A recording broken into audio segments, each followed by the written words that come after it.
live in actually in a big caravan,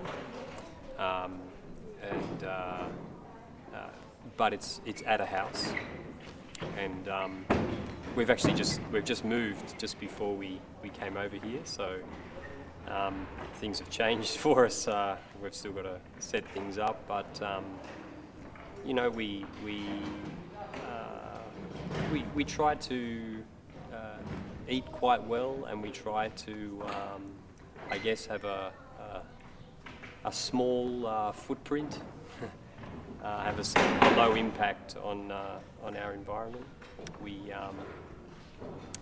We commute around. We travel from place to place locally with bicycle.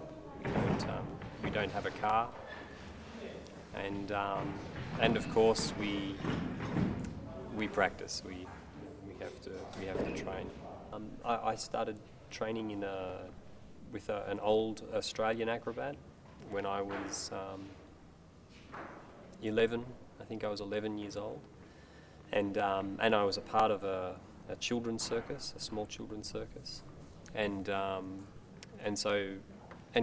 quite early I decided that that's what I wanted to do, and then I started to do performances, not just in the children's circus, but outside of that when I was 14 or 15, and then a very big influence on me was when I was 18 or 19. I met an older Russian acrobat, and he became my master, and so then I trained very seriously with him as my mentor for quite some time. I just started doing acrobatics when I was about 20, and then when I was 25 I took up trapeze, and I was a swinging trapeze artist for a long time. I've given that up in the last couple of years, but yeah, that's my training. I started as an adult.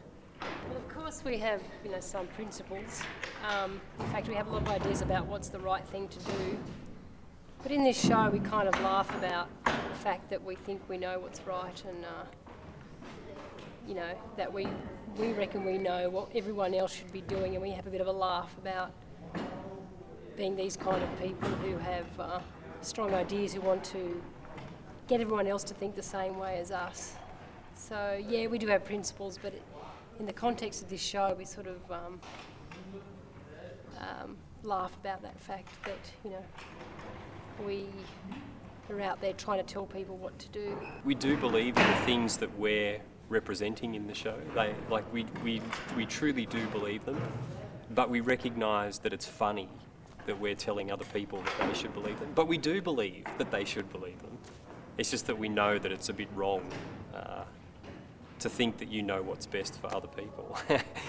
If you sort of had these same two characters, they are very similar to like evangelists, but the values are on a different spectrum.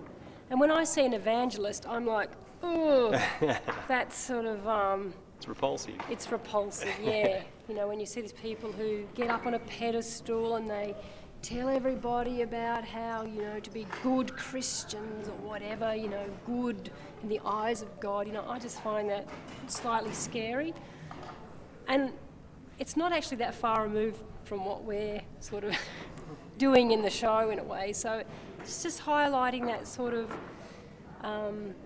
dangerous territory you can go in, I guess, where, you know, when you're telling people what to do, it could be positive, but it could possibly be negative as well. Need to take care. And you've got to take care of who you listen to. When we're at home, we don't want to drive a car and make the pollution that we make when we drive a car, because we believe that it's just as easy and actually more beneficial for us physically to ride our bicycle than it is to drive a car. It's better for the environment. Keeps us more independent. It's better for... autonomous. Yeah, and it's better socially as well. Actually, when you're riding bicycles, you can smile at other people, and we're all more in contact with one another. So we do that But then, so we kind of maybe feel good about the fact that we're not wasting a fuel resource and creating more carbon into the atmosphere from using a vehicle. But then we hop on an aeroplane and we come over to Brazil to do the performance, and that's a whole lot of fuel that's used to transport us. So again, it's a dichotomy. I personally like it if after we did our show everybody turned around and went, we're not going to put up with greed anymore. But I know that's not going to happen. But maybe it will.